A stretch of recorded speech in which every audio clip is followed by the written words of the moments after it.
2 ปีก็8 เดือนเนาะนี่อีก2 เดือนก็ฮอด3 ปีพี่น้องฮอด3 ปีนี่มีเป้าหมายว่าจังไดถามความรู้สึกกูเป็นแม่เช่นว่าลูกฮอดอายุฮอด3 ปีมีเป้าหมายว่าชีวิตจังไดเขาเอาไปเรียนจักแม่จักลูกก็สิให้เนาะลูกก็สิให้เพราะลูกกูจ้ะไปเรียนแล้วไปฝากแล้วไปฝากโอ้ยก้นขาดได้ดีแท้ครับเจ้าเฮ็ดเพาะออกเลยพี่น้องเลยคณะคันนี้นะเฮ็ดเพาะออกอยู่แต่เก่าเจ้าหน่อยมันออกมันตกฝนตกทำ2 เทื่อ 3 เทื่อเริ่มแล้วพี่น้องเลยเนาะ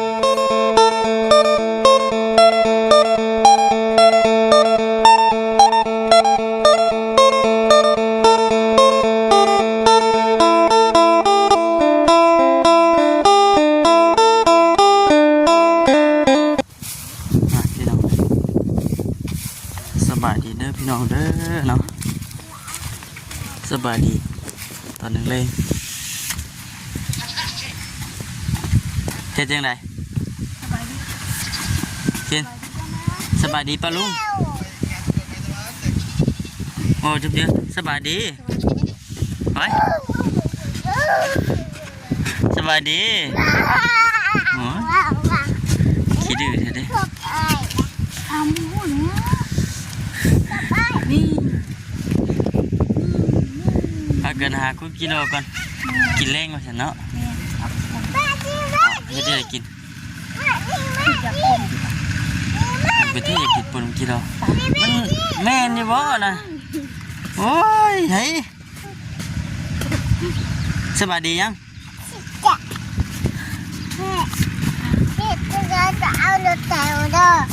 ตีน้อยนะระวังเด้นี่มาแรงตัดได้เลยนี่เด้อนี่พวกพุ่นกลุ่มจีกอยู่นี่เบิ่งมันเจ็บได้น่ะโอ้ทุกิโลเริ่มใหญ่เลยก็เอาแล้วพี่น้องหดยำหน้าเลยเด้โอ้ยบ่กินบ่บ่เคยกินอันยังนี่เอาเว้น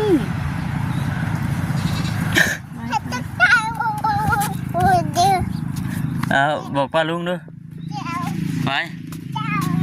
บอกป้าลุงมาคุดจิโร่ด้วยลุงมาเบิ่งหมูคุดจิโร่เพิ่นนะลองตีหน่อยได้กินสบายดีก่อนสั่งดิ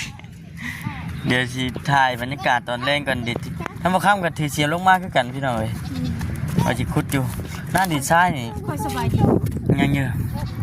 โอ้ยสบายดีเด้อเนาะหน้าดินทรายนี่โมเมนต์ว่าตั้งว่าวเนาะเนาะขั้นหน้าเนี่ยมันอยากเจือนเลยพี่น้องเลยเนาะเจือนเบ้อเลย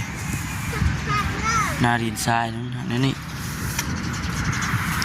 ชิ้นหาความจีดอยพ่อคุดด้วยนี่ใช้แบบได้ความจีดอนะไว้บอกไงตื่นบ่มาแรงมีแผนว่าจะไปใช้ให้ว่าไปการอื่นฮะเอาว่าไปการอื่นจ้ะอื่นอย่างนะอ๋อแน่นอนเส้น100%แล้วอื่นอย่างนะเห็นว่าหูป่าหูอย่างมันนะเถอะคุดจิโร่ลูกจิโร่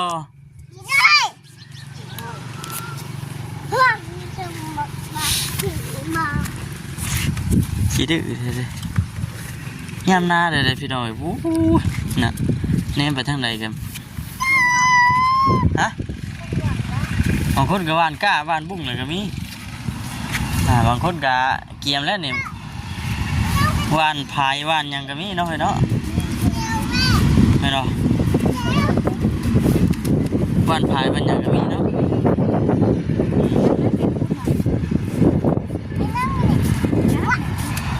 ถึงเลยได้นะ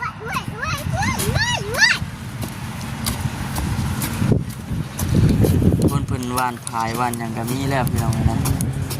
เพราะว่าวานพายมันต้องวานช่วงนี้อยู่แล้วเนาะเนาะวานผ้าวานลาอะไรมันก็สีโบงามนะพี่น้องวานช่วงนี้ มันจังหน้าหมดพวกมันจังเข่าจังบ่เน่าเห็นชอบนะสีฝั่งไทยเพิ่นนะสีฝั่งไทยเพิ่นน่ะคือสีผู้ดีเนาะว่าอยู่เขตนั้นผู้ยอมรับว่าเพิ่นหวานลายขนาดนี้เนาะ สิบ่ได้ดังโอ้ทางตาแม่เนาะโอ้ยระวังเลยแต่อยู่ทางเพิ่นน่ะทันสมัยหลายเผื่อมีเครื่องดำนาเครื่องเกี่ยวเขาอยู่บ้านเฮานี่มีเครื่องเกี่ยวเขาแต่ว่ามันชื่อว่าจังไรล่ะคนเกี่ยวเขาเบิ้งยับดูอยู่บ้านเฮาทิศนั่นสิเนาะยับลูก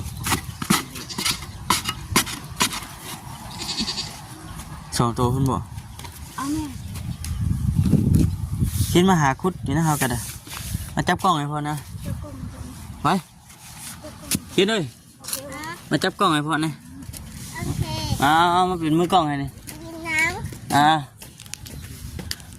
จับกล้องให้พ่อเด้อไปสิจับได้นะมั้ยคะจับเป็นนี่เบิ้งมือหน่อยเจ้านะจับเป็นนี่โอเคโอ้ยนี่เห็นพ่อจ้ะไปเลยให้พ่อคิดเป็นมือกล้องให้ก็ได้โอ้ยน้องพี่น้องเนาะ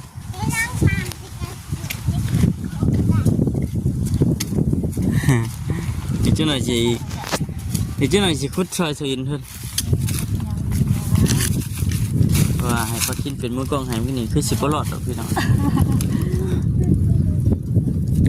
ยังกัดแขนหน่อยหมุดบ่หมุดเล็กทีนี้นะทุกไปถึงทางหมุดแดงด้วยเจ้ายังเลยดินกลางอ่อนเนาะเจ้าหน่อยก็เริ่มแล้วนี่คนไทยให้ไทยหน้าไทยพุทธพี่น้องเนาะอีกซ้ายนี่เจือนเพิ่นเพราะว่าสิดูดีทันไงคือเก่าเด้อเป็นอีกซ้ายไม่ยังนะจดเลยอ่ะอากูนี่มันชาบ่อายบ่วายปลาลุงเบิ่งอย่างนี้บ่กินเลยวายปลาลุงบ่ฮะบ่อายบ่ปลาลุงนะปลาลุงเบิ่งเจ้าอยู่เด็กน้อยกำลังดื้อพี่น้องเนาะกำลังซนกำลังเขียนปากเขียนเว้า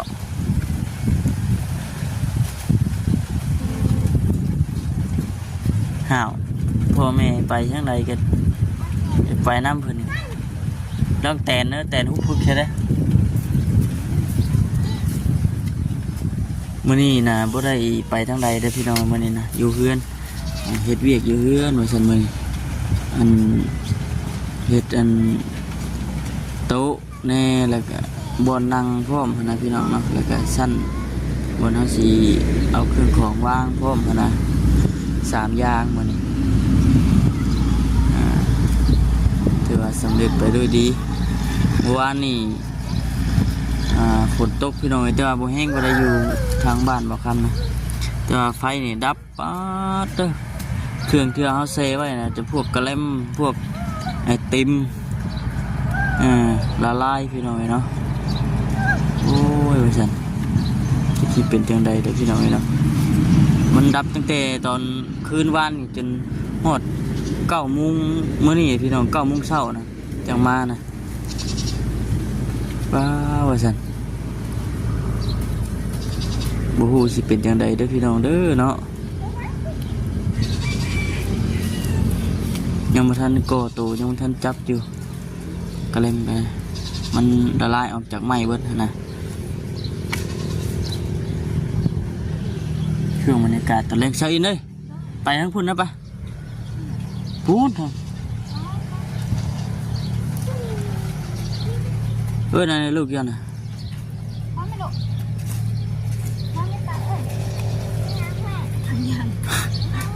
นี่ไงผมว่ามวนเถอะดิไป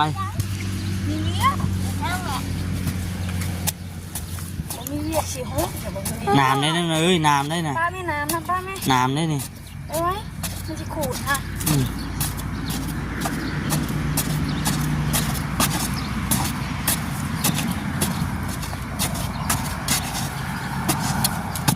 ดีแล้วน่ะ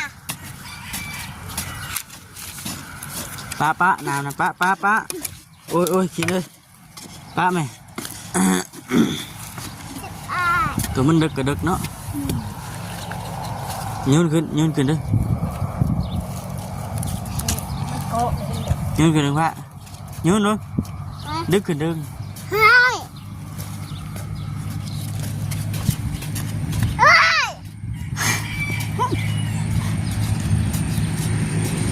คนน้อย2 ปีแล้วเนาะพักกิน2 ปีกับอันเฮ้ย2 ปีกับจักเดือนวะเดือน5ฮ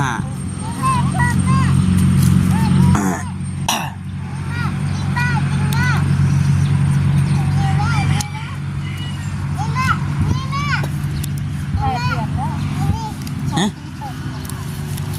2 ปีก็8 เดือนเนาะยังอีก2 เดือนก็ฮอด3 ปีพี่น้องฮอด3 ปีนี่มีเป้าหมายว่าจังไดถามความรู้สึกกูเป็นแม่เป็นว่าลูกฮอดอายุฮอด3 ปีมีเป้าหมายว่าชีวิตจังได เขาเอาไปเนี่ย จักแม่จักลูกก็สิให้เนาะ ลูกก็สิให้เพราะลูกกูจะ ไอ้โรงเรียนแล้วไปฝากแล้ว ไปฝากโรงเรียนก่อนเพราะว่าหนึ่งนี่ก็คือโรงเรียนอยู่ในบ้านนี่ก็มีพี่น้องแต่ว่ามันอยู่ชนบทเลยก็มันเป็นหมู่บ้านน้อยนะพี่น้องเพราะขออนุญาตนำเนาะอยู่บ้านเฮานี่มีครูสอนนักเรียนน่ะคนเดียวพี่น้องเนาะแต่ว่ามื้อเพิ่นมาสินะเห็นบ่พี่เนาะก็เลยหายไปเรียนอยู่บนอื่นบัด เก็บเอาเชิญมาน้องแอบไปได้ไปเอาเองว่าทีมหมดครับ อย่าไปเอาเองเก็บเอาไว้ เก็บเอาหน่อยแม่ เสิร์ฟเจ้าหันให้กำตันมาเอากำตันได้ไปเอาโอเค เอาเลยกระถือใส่ตีนพร้อมเด้อเย็นแล้วถือเอาเด้อพอไปป้าเด้อพ่อกับแม่ไปป้าก่อนนะถือเอาเกือบนะ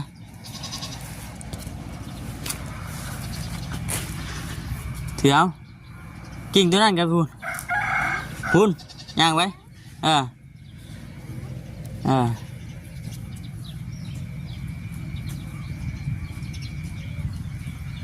เดี๋ยวมาเนี่ย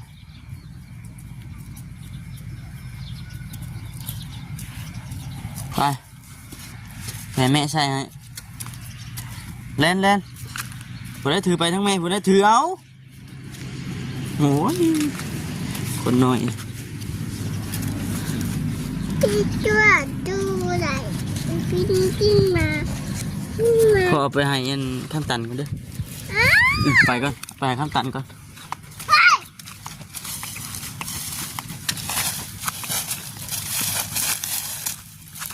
ให้ข้ามตันเลยเทียน บ่เฮ็ดปวดเจ็บลูก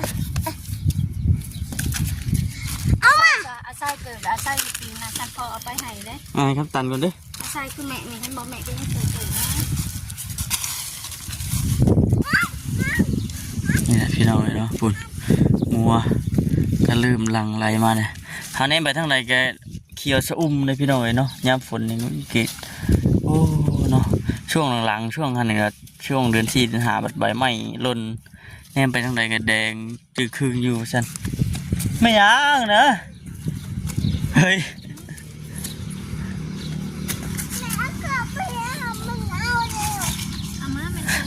ปลาคินเนอะ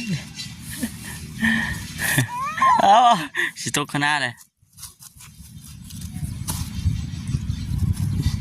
นั่นแหละพี่น้องเนาะพุ่นเฮาแนมไปเบิ่งกกไม้กกตอกก็เขียวอยู่ถ่ายลงให้กับ FC ได้เบิ่งเนาะบางทีพ่อแม่พี่น้อง FC บางท่านเพิ่นออกจากบ้านจากเฮือนไปเกิดไปไกลหลายฝ่าหลายปีเพราะฉะนั้นได้เบิ่งคลิปบ่คำก็โอ้เบิกบานหัวใจแล้วพี่น้องเนาะพุ่นมันอยู่บ้านเฮาเด้แนมไปทางไหนกันนะเขียวสะอุ่ม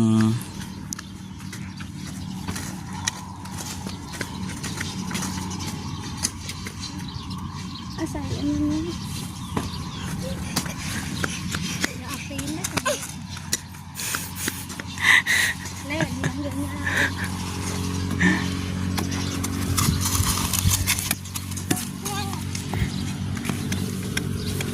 โอเคเสร็จเนาะพี่น้องเนาะมีแต่ว่าจบคลิปก่อนกล้องก็อยากสั่นนะเด้อพี่น้องบ่ได้เอาไม้กระสั่นมาจบคลิปลาพี่แล้วน้องไปก่อนเด้อบัดนี้สิขุดจิโร่ซอยตัวอินเพิ่นก่อนจิโร่เด้อเพิ่นนี่อ่ะ รอ จิโร่เด้อจิ้งดีด รอ จิโร่อาคินสบายดีสบายดีป่ะลุงไหวโอ้ยก้นขาดเลยดินแห้ครับเจ้าเฮ็ดเพาะออกเลยพี่น้องเลยคณะคันนี้นะเฮ็ดเพาะออกอยู่แต่เก่าเจ้าหน่อยมันออกมันตกฝนตกทำ2 เทื่อ 3 เทื่อเริ่มแล้วพี่น้องเลยเนาะโอเคพี่น้องอยู่ดีไม่แห้งเด้อพี่น้องเด้อสบายดีสวัสดีเด้อสบายดีบ๊ายบายสวัสดีเด้อสบายดีไหมสบายดี สบายดี บ๊ายบาย